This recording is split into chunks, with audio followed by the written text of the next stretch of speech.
Good morning, everybody. Happy Monday morning. Thank you all for joining me.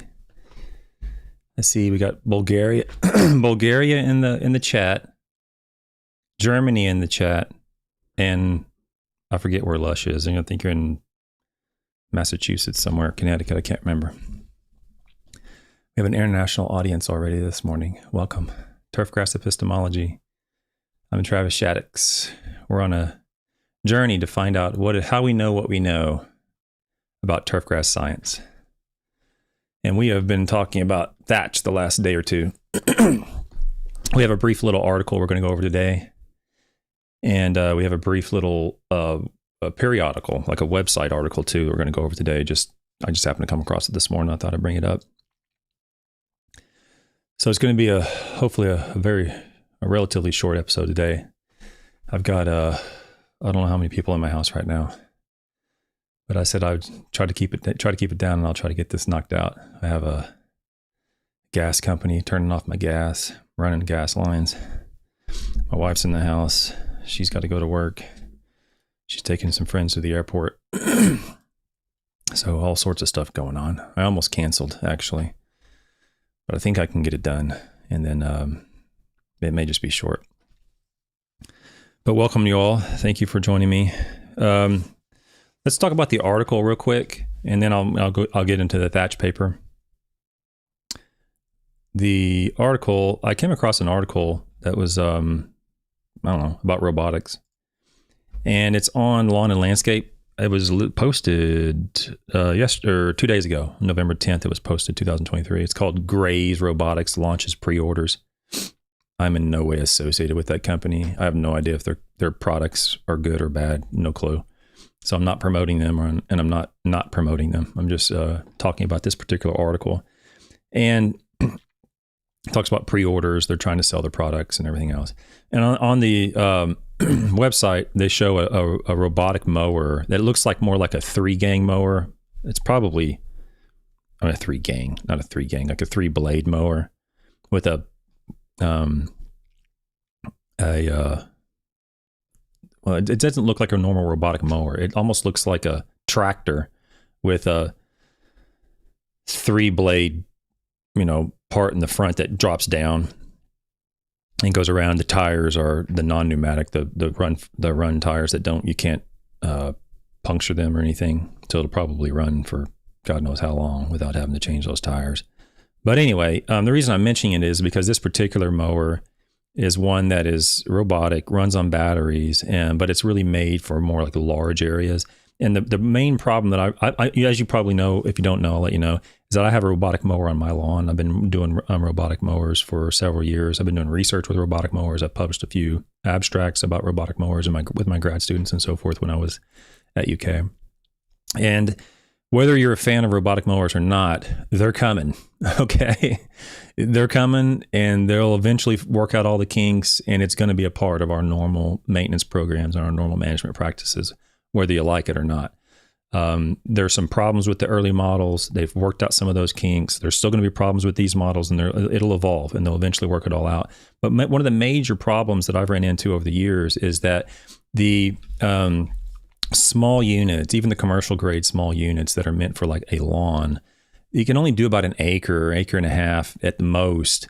Because from what I understand, it's the power that runs through the wire can only go so far. So it can actually mow probably much more area, but apparently it can only maintain a signal for a certain length of wire. And that's around an acre and a half. I don't know if that's true. That's what I was told. Anyway, I kept one out on the research center here, and it was gorgeous. I ran it on an acre, and it was fantastic. I had 14 units going on at one time, various different projects going on, and the plots looked great. It actually maintained color far into the fall and winter, greater than on a regular mower, which shocked me. I never really could figure that out, but I think it's because the blade on those robotic mowers, if it's using a razor blade, makes such a sharp cut compared to a rotary mower with a dull blade. It just keeps it nice and healthy, I guess. I don't know, but I have aero photographs I can show you where the robotic squares in December and January are just green, and the normal rotary mowers are dormant looking. So there's value to these robotic mowers, and they're coming. And it's either one of these things where you get on the bus or get left behind, sort of thing. But one of the major problems I ran into is it just can't go much more than an acre. Okay, there's just not a lot of. I mean, if you're going to be mowing a football field or many fairways or whatever, you're going to have many units, and which is not a huge issue. You could do that, but it's a fair amount of work and a fair amount of expense and so forth. And so this particular unit that they're showing here, this Gray's Robotics, I just wanted to show as an opportunity to show that they are moving forward, they are progressing, and this unit can mow many acres. It can mow for many hours without having to recharge. So I just wanted to use this to broach the topic of the progression of robotic mowers. And the article goes like this. And this is a commercial. I'm not getting paid for this. I don't know. The company could be great or horrible. I have no idea. And the same thing with the unit. But I'm just going to read through it to give you an idea how they're moving forward with robotics. Gray's Robotics has launched pre-orders for their flagship commercial-grade robotic lawnmower. Designed with efficiency and sustainability at its core, the new mower is compact with advancements to elevate the mowing experience. The new mower offers a suite of exceptional features, efficiency at its peak with a 60-inch wide mowing deck and the capability of mowing 1.6 acres every hour. Now, the smaller units, even the commercial-grade units, will mow a little bit less than 1.6 acres, but that's the max area. It's not per hour. It might take a smaller unit it might take it 2 or 3 days of mowing, 8 or 9 hours a day. But once it's cut down, those smaller units will keep it all cut down. It'll keep it nice and uniform, and it'll keep that area looking really nice with no input really at all. But that's the max area. This unit will do 1.6 acres every hour. Okay. So the idea eventually, when I was first introduced to these robotic mowers ages ago, the idea that they wanted to follow was they wanted to be able to have the landscaper or the operator show up to fertilize or spray the yard or whatever, drop off the mower, have the mower mow the lawn, and then spray the lawn and then pack it up and go. That's kind of where they wanted to go. I don't know if that's still their priority or not in the movement forward of these robotic mowers.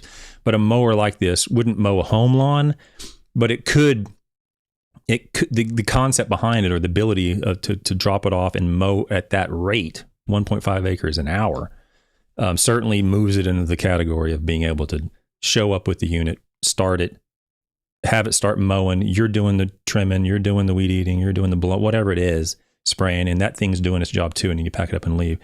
So eventually, I think if there's still priority and they're still moving, resources to develop those units in that fashion, it's going to get there eventually.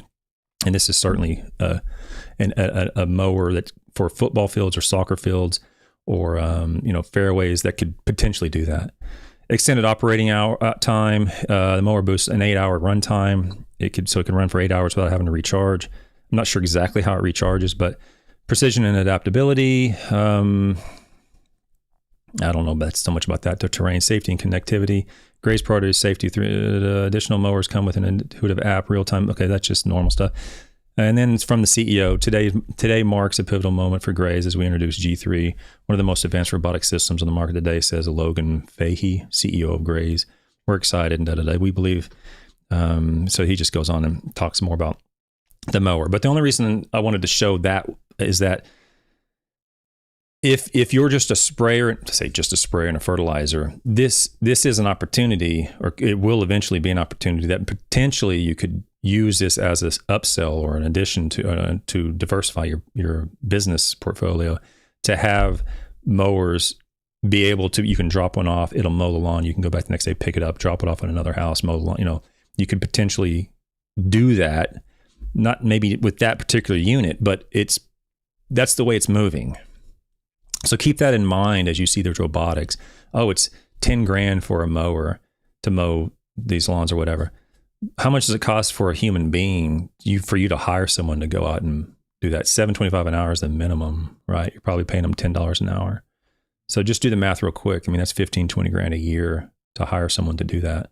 So you got to, figure out if that makes sense for your business or not. And if you are a business that's mowing, and particularly if you're even a golf course superintendent, where you have many units, you have to envision the benefit or the potential advantage here is that these mowers would be mowing all night long on your golf course. That's the way I use my unit on my house. Even at the research center, I would have them mow at night. I never actually saw any of the mowers, unless I was setting them up. I never actually saw any of the mowers running, ever. I just showed up every day and it was always cut. But you can't really do that with the past mowers on fairways unless you have multiple units. And so with units like this, or other units of other brands like this, that they can set up and do 1.5 acres an hour, you can set it up and you can do 2 or 3 fairways in one night, and then 2 or 3 fairways the next night. And so they're always cut, and they're running all night long when you guys are sleeping. So to keep that in mind as we move forward, is that the potential for a game-changing advancement in our industry is here, or on the very very edge of it, very verge of really being able to change the way in which we view and look at turfgrass management with these robotic mowers. Okay, that's all I want to talk about with that. Before I go any further, tomorrow is a guest author, but we'll be on at it's either 1 or 2. Let me look. He can't come on until, oh goodness, got it off my calendar now. I think it's 1 o'clock. I think he's coming on at 1 o'clock tomorrow, and tomorrow I have to look at my email. Let me look here. Well, I'll track it down, but I believe it's 1 o'clock tomorrow afternoon, PM Eastern time. Okay, so it's a little different time than we're used to. But that's the only time he could come on, and we're going to do a nice little short paper that tomorrow on Thatch as well. And then Wednesday night at 9 p.m. will be our normal time, what we've been doing, and then on Thursday morning will be normal. So this week's normal except for Tuesday afternoon. Okay, let's get into the article. So we've been talking about Thatch, and we've been setting up, the last couple of papers have been sort of setting up what is Thatch, how do we measure Thatch, sort of setting the background before we move into products that influence Thatch, or management practices that can influence Thatch, which we're going to get into tomorrow. Will be the first one tomorrow. So this paper here is looking at potential problems by not managing Thatch. Okay, and the title is The Effect of Turfgrass Thatch on Water Infiltration Rates by Taylor and Blake in 1982. This was published in Soil Science Society of America journal. So one of our top journals. Okay. So the question becomes, why are we even concerned about Thatch? And I've talked about it briefly in terms of once it gets so dense, once the Thatch, what Thatch is, if we don't know, it's the intermingled living and dead tissue at the surface of the soil.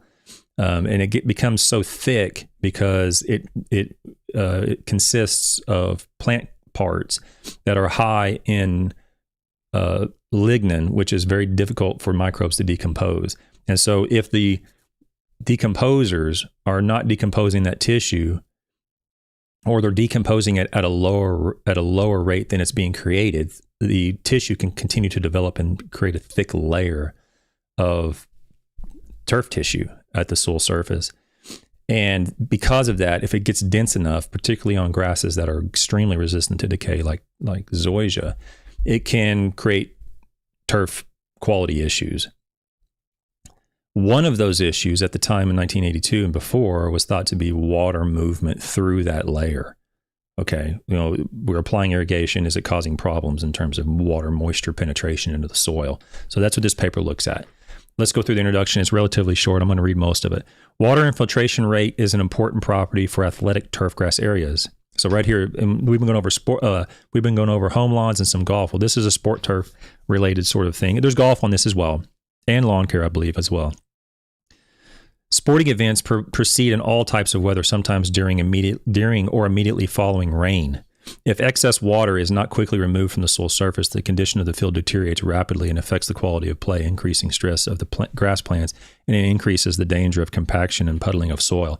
If you want to mess up a sport turf field, play on it after it's raining or when it's raining. You could probably, I don't know you could probably play 15 games on a normal dry field, and you play one game on a wet, muddy field, and it'll do much more damage on that one game on a rainy, wet field than it would do on 15, 20, who knows how many games. It takes no time at all to destroy a sport turf field when you're playing on it when it's saturated. That will destroy a turfgrass field real quick. And they make that point right here. A low infiltration rate can also lead to poor water use efficiency with surface runoff when irrigation or rainfall rates are greater than the infiltration rate of the soil. Some investigators have suggested that a minimum infiltration rate of 1 inch an hour is desirable for most sport turfgrass fields. Nowadays, that 1 inch an hour is, it's fine. If it's 1 inch an hour, it's probably not bad, but that's actually much higher. Most people will look to have infiltration rate greater than 1 inch an hour, closer to 4, 5, 6 inches an hour in some of these newer constructed root zones. Really, managing water is paramount, and it's the bottom of the pyramid. The most important component of turf management that we can manage is water, and too much water is a big problem on sport fields or any other turf grass. The water infiltration rate in an area can be dramatically affected by conditions at or near the soil surface. A soil crust, for example, can greatly reduce the infiltration rate even if the permeability of the underlying soil is high. Keene from 1969 reported that fine-textured wind-blown dust combined with plant residue to seal the surface of golf greens in Kansas. A buildup of thatch at the soil surface has been thought to interfere with soil aeration and water infiltration. So they have a couple citations here. Harris from 1978 suggested that a layer of thatch delays water entry into coarse textured turfgrass soils due to the thatch having finer pores than soil. Yeah, I don't know if I haven't read this Harris 78 paper, but I don't know how thatch could have finer pores than soil. That's a pretty steep claim. Oh, later research. Okay, well, here you go. Later research, however, indicates that the pores in the thatch are large. Okay, so this Hurto 1980 paper, I guess, refuted the 78 paper from Harris.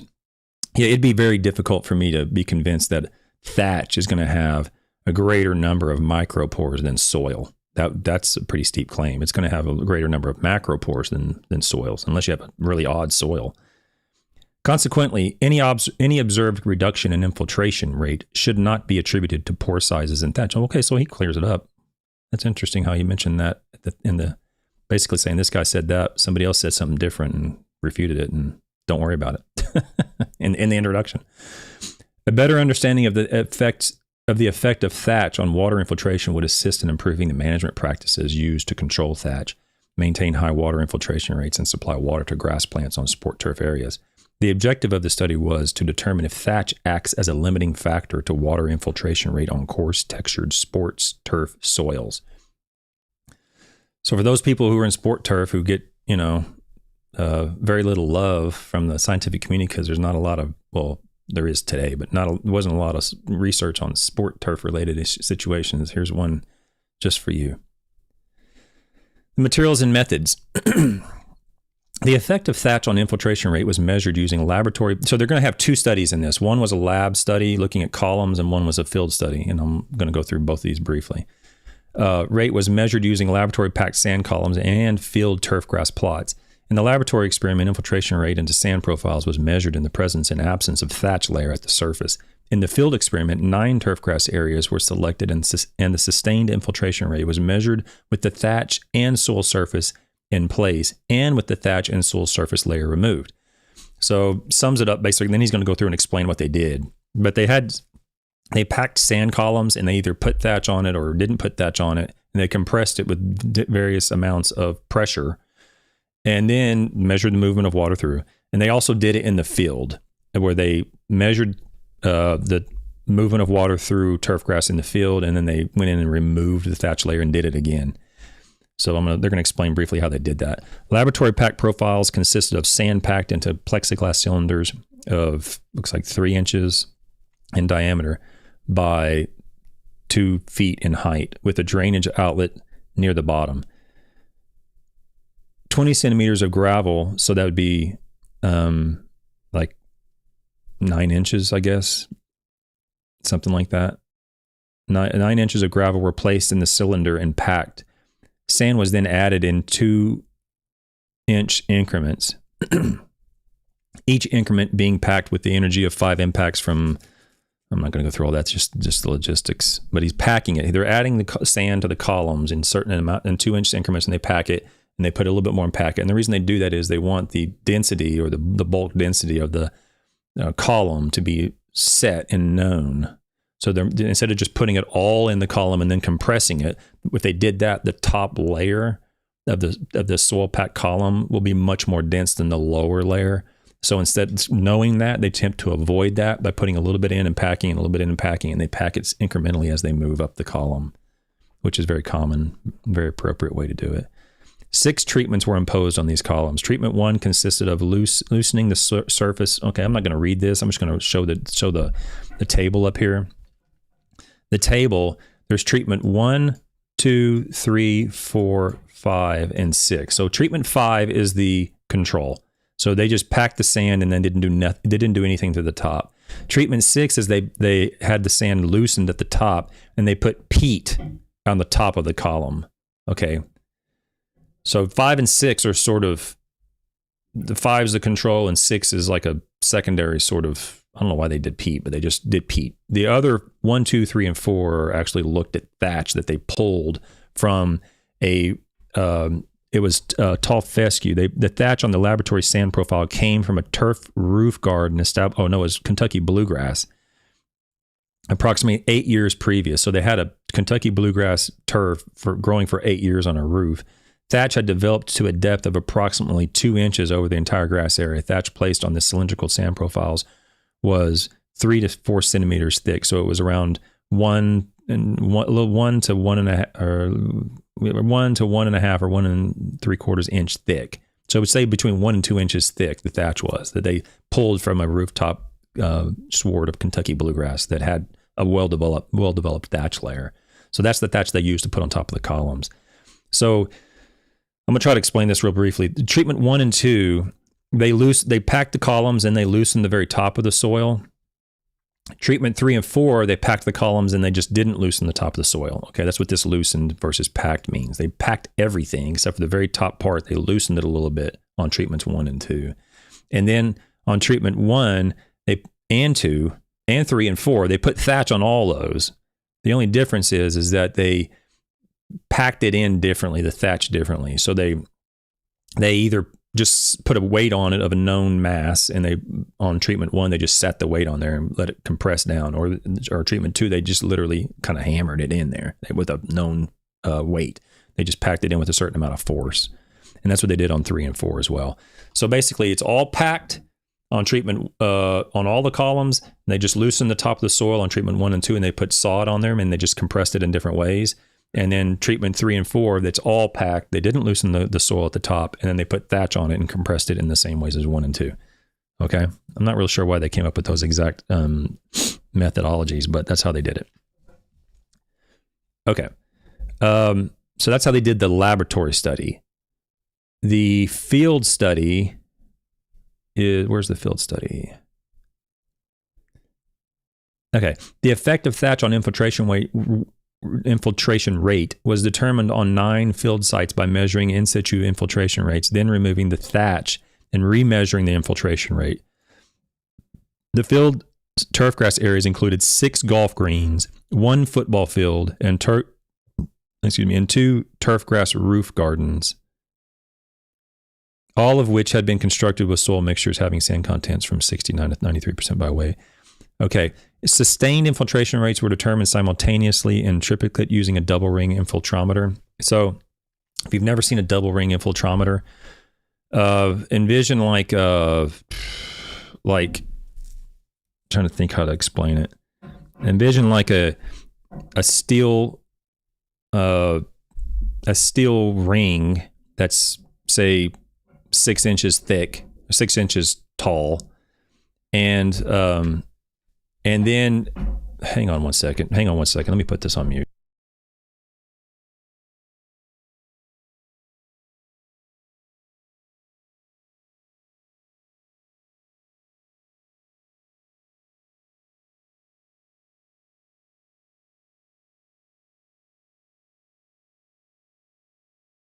Okay, there's nothing I can do about the sound in the background if you hear it. Like I said, I got the gas people here. The plumbers are tearing up stuff down in my basement. Sorry about that.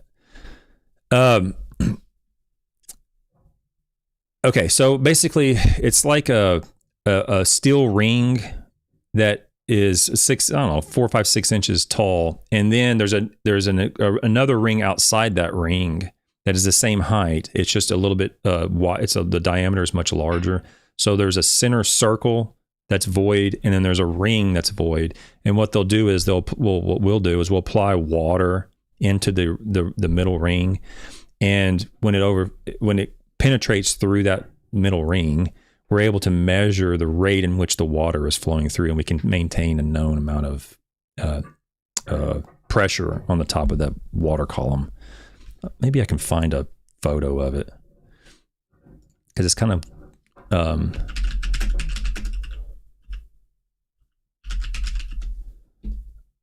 yeah, here's one, right? Well, that's a video. Oh, here's one. Let me see if I can pull this up so you can at least kind of know what I'm talking about. I don't know if this is going to pop up on the this or not. No.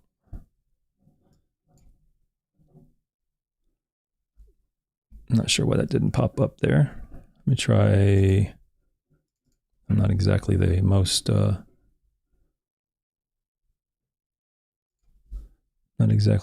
dexterous. Yeah, it's not gonna pop up now.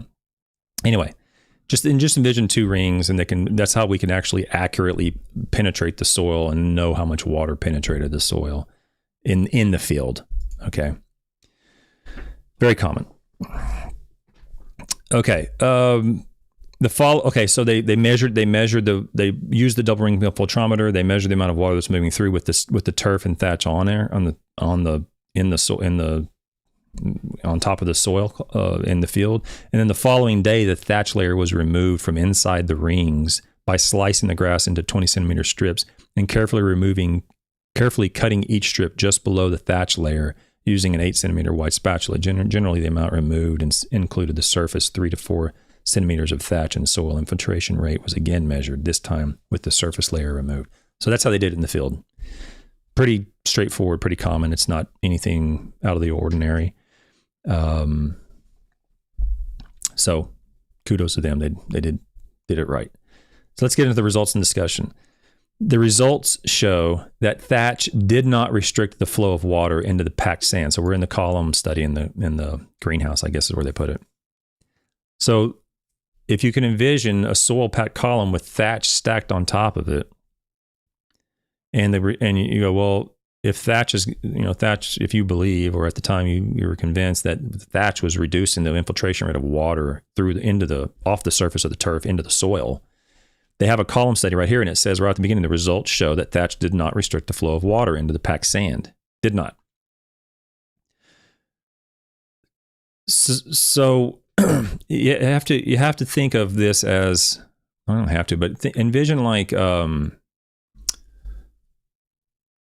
maybe like an artificial turf, like a plastic turf on top of sand. If you just poured water into that, I don't know, I guess that would depend on the way it is, but it's not necessarily, that's not going to restrict the water movement below. It's going to be the soil below it, because the artificial turf in that case has the sizes of the pores and the water moving through it. Well, I guess it's going to depend on the artificial turf. It's just going to go right through that. There's not going to be much restriction of that. But once it hits the soil, where the restriction is going to be, because the pore size of in this case, thatch is much larger than the pore size of the soil.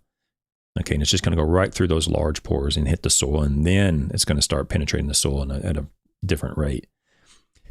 However, if the sand surface was packed, there was no significant difference in infiltration rate between those cylinders with or without thatch.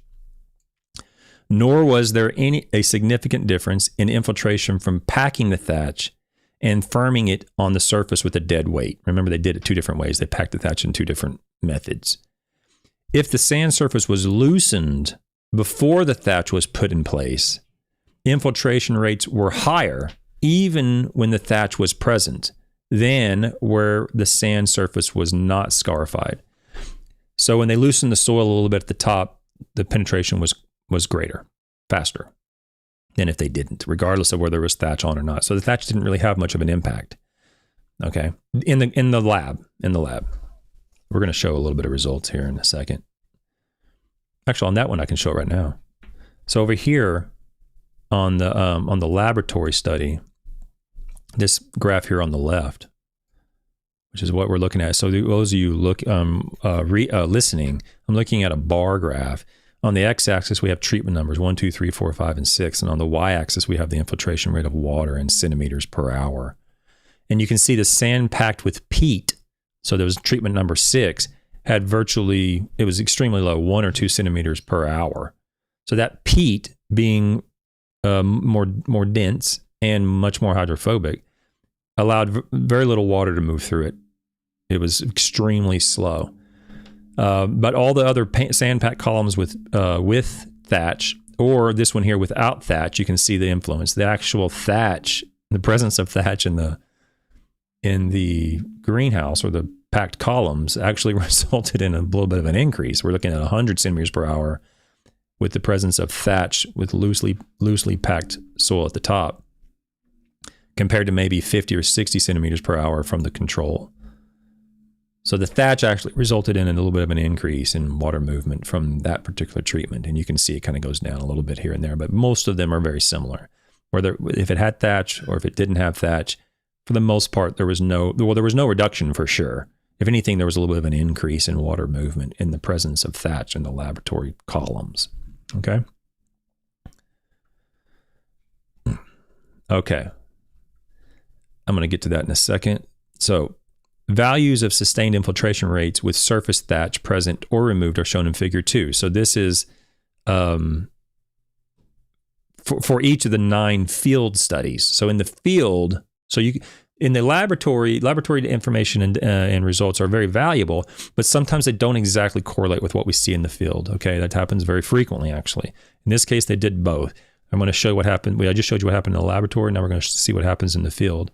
But in the field, in no case did infiltration rate increase significantly when the thatch layer was removed, thus supporting the laboratory data in showing that thatch does not limit water infiltration rate after reaching steady state infiltration. So the key word there is, key phrase is after reaching steady state infiltration. I'm going to show you what they mean by that in a second, okay?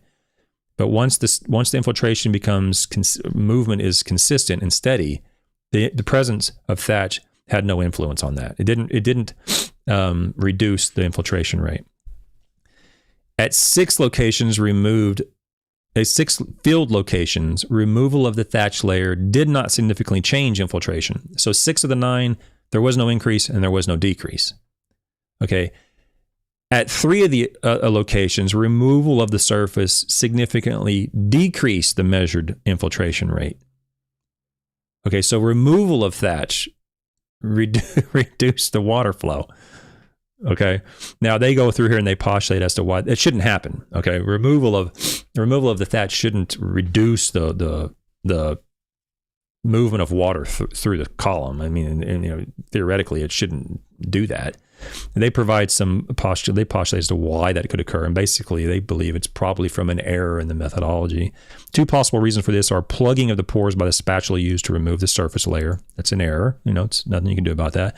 The second one was removal of the surface may have allowed air to be trapped in the soil pores, thus reducing both the conducting cross section and also the hydraulic gradient due to increasing air pressure below the wetting front. So basically, it's saying either one of these cases, either one, the spatula put soil there that clogged it up and prevented it, or it had like an airlock. Basically, that's the way they said it, and that's what they postulated. They don't know that. They just said that could be why it happened. It shouldn't really happen, but that could be possibly why it happened. And let's go up here and show you what I'm talking about. So in this figure here, for those listening, we're looking at the second figure here, and we're looking at a very similar graph as we did before. We have infiltration rate in centimeters per hour on the y-axis from 1 to 100 centimeters per hour. And we have the location. In this case, we're in the field. And the locations go from 1 to 9. And we have either the surface was present or the thatch was removed to 2 bar graphs. So if the thatch was removed, We don't see anything really happen one way or the other on 6 of the 9, remember? It was only treatments 1, 4, and 7 that actually showed a reduction. So this is what they're talking about. They're talking about at site 1, the reduction went from 2.5 centimeters down to 1.5 centimeters if you removed the thatch. In site 4, it went from 3 to 2, and in site 7, it went from 20 to 6-ish, something like that. So it was both biologically and statistically significant. You saw a reduction in the infiltration rate. You're slowing the movement of water in through the soil in the field when they removed the thatch. So whether or not it was actually as a result of the thatch or as a result of the methodology used to remove the thatch is irrelevant, because if you went in there and you removed that thatch in the same way they did, okay, well, they just basically cut it off, essentially. You wouldn't do that necessarily. But if you went and cut it off, like if you're a saw producer and you harvest it off, it's possible in these 3 situations that you're actually going to see water movement be slowed through the soil. That's what they found. Remember, 6 of the 9, they found nothing. 3 of the 9, they found. This is critical because oftentimes we don't show the misses. And this is extremely common in marketing and sales. They don't show the misses. They don't show everything that happened. They only show the part that they want to show you. They show you the hits, right? But in research and science, we tried our best to show you everything that happened. And in this case, they're telling you 6 of the 9, nothing happened. 3 of the 9, it actually reduced what the movement of water through there. So they're showing you everything and then letting you providing you the context and letting you understand, okay, well, it's possible if I'm a saw producer and I go strip this out, I might have some water infiltration problems. 3 of the 9 sites showed that, but it's 6 of the 9 that didn't show anything. So it's more likely that nothing's going to happen. Okay. If all they showed was one site, for example, if all they showed was site 7 and that's all they published, you might go, well, I can't go and remove the thatch because the water's not going to go through, Or if they showed just site 9, nothing's going to happen. Don't worry about it, right? This is the reason why it's critical. This is turfgrass epistemology. How do we know what we know? And in this case, how do we know it's going to reduce the infiltration of water? We don't know. We just know that 3 of the 9 times it did. 6 of the 9 times it didn't. So we can kind of gauge we can use our logic to determine, okay, well, there's a pretty good chance it probably won't. Okay, but we don't know for sure. It could. Right? As opposed to showing just one site that did or just one site that didn't, that might be convincing. This is more valuable in my opinion because we're showing everything. Okay, we continue. We're getting down to the very end here. Although thatch did not restrict sustained water flow in either laboratory sand columns or field turfgrass areas, it did change the infiltration rate prior to reaching the sustained infiltration rate in the laboratory sand profiles. Okay, so we just said it didn't change anything once the water flow was sustained, but prior to that, it did. Prior to the water flow being sustained and consistent. So I don't know if I can get this on the screen or not. I can. Let's try to slide this over just a little bit if I can. Yeah, here we go. So I'm looking at a table, table 5, and the title of the table for those listening is Time Required for Water to Infiltrate into Sand Columns with and Without Thatch at the Surface in the Laboratory Prior to Establishment of Steady State Infiltration. Okay, so if you've ever done any water movement with like Tempe cells or, well, like little soil column cells, there's a saturated water flow and there's unsaturated water flow, and they're both very different. Okay. There's the physics involved behind that, which I'm not a soil physicist, but the physics behind unsaturated water flow are very different than the physics behind saturated water flow. We're talking about movement along soil colloids and soil particles at the surface rather than in the macropores in between the particles. Very different. And in this case, they're showing the table of what happened in terms of the amount of time to move the water through prior to the soil being saturated, essentially. Saturated movement of water straight through. There's no restriction in the bottom, but the soil is saturated and the water's moving through. Okay, prior to that, you have the time for 2 centimeters of water to infiltrate. So we have the first 2 centimeter increment, the second 2 centimeter increment, third and fourth and fifth, and so forth. Okay, so when the sand with no thatch at the surface, so it's just the sand on the columns, we see the time for it to infiltrate the 2 centimeters is 0.3 minutes. The second increment was 0.8 minutes, and then it goes to 1.1 and 1.38 and 1. I have these color coded here for a reason. I'll show that in a minute. But when the sand with moist thatch at the surface or sand with dried thatch at the surface was placed on top of the columns, the first 2 centimeters went from 0.3 minutes to requiring 4.5 minutes. When the thatch was dried, it required 6.5 minutes, basically. Okay, for the first 2 centimeters. When the second 2 centimeters was applied with moist thatch, it required 1.5 minutes versus 2.25 minutes. And then after that second application of water, the 2 centimeters of water, so roughly 2 inches or so. After 2 inches of water have been applied, and then the third 2 centimeters of water were applied, then you start to see the values, the time required for the water to penetrate the soil to be approximately equal to having no thatch at all, where you see 1.1 minutes versus 1.5, 1.6, 1.3 versus 1.6, 1.7, and so forth. So in other words, once the water penetrated the thatch and the thatch was completely moistened, and the water started to move into the soil, then it was consistent. But prior to that, it took a little time for that water to moisten the thatch, to saturate the thatch, and then to penetrate the soil. So it's very similar to like when you have pots at your house and you've gone on vacation and all those pots have dried out and they're full of like potting mix and they're dried out. You come back, your plants are wilted. To put water in those pots, a lot of the water is going to flow right off the top of the pot or penetrate around the pot and fall out the bottom of the pot. It's not going to penetrate that peat or that soil very, very easily because it's so hydrophobic. But after it's been moistened a little bit, then it's much more easy for that water to penetrate the peat or the potting mix in your house plants or your outside plants. It's much more easy once it's been moistened. Okay, that's the same thing that's going on here, where you have a hydrophobicity effect here on these initial times of having water move through the column. Once it's been saturated, then there's no problem.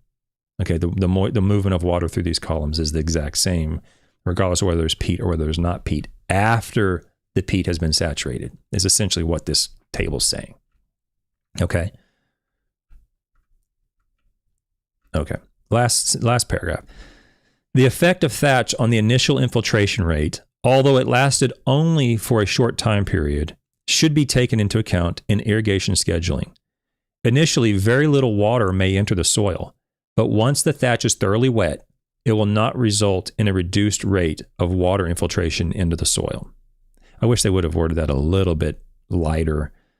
Something like, once the thatch is thoroughly wet, we found no evidence that the thatch would result in reductions in water penetration or something like that. When you say it will not result in reduced rate, to me, that's a little too forceful because, it won't result in a reduced rate anywhere in the world at any time for any reason. And once it's wet, it doesn't leave any room for our mistakes, which we know we make many of, right? So that's one concern, at least in this particular paper, that's been minimized, is the moisture, the water movement through the soil. There may be a delay in an initial runoff effect if the thatch and the turf grass was allowed to dry out, and then you went and started applying water. There may be some water movement influence then. But once the thatch is moistened, the movement of water according to this paper, wouldn't be restricted as a result of the thatch, either in the greenhouse or in the field. Okay. Now, having said all that, we're going to go through thatch in the next couple of papers as well, or next couple of weeks. And you're going to find that the thatch literature is diverse and variable, meaning some papers will show thatch doesn't really do anything. Other papers will show thatch is detrimental to turfgrass quality. Some papers will show these sugars don't do anything to thatch reduction. Other papers will show they do. Okay. Some will show top dressing doesn't do anything. Some show top dressing will do something. Aerification doesn't do anything. Aerification sometimes reduces it. So it is a vast wasteland of conflicting information. Oh, not so much conflicting, but just variable information. We have to look at each. And with thatch, We have to look at each location very specifically and see the variables as best we can so that we can make our best educated decision. Is thatch resulting in a reduction in turf grass quality or not? Right.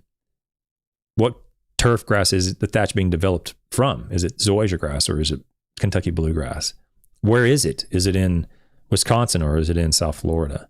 Or is it in California or in Bulgaria or Germany, wherever you guys are, right? The environmental conditions where it is are going to greatly affect the development of thatch. How?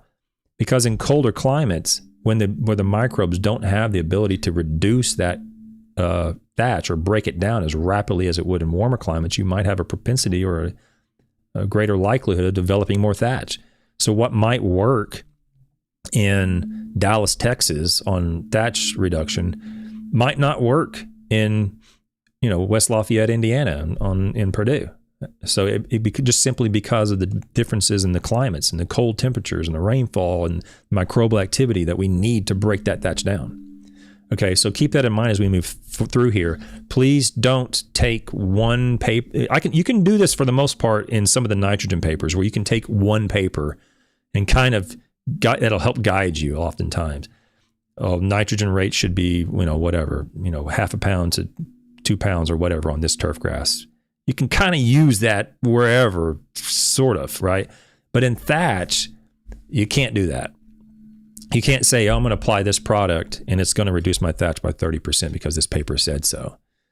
It's not that simple. I can top dress and airify, and if this paper said I should do it, or it's this paper and identified that it's a valid management program for reducing thatch, and therefore I'm going to do it in Hawaii when it was done in Washington State.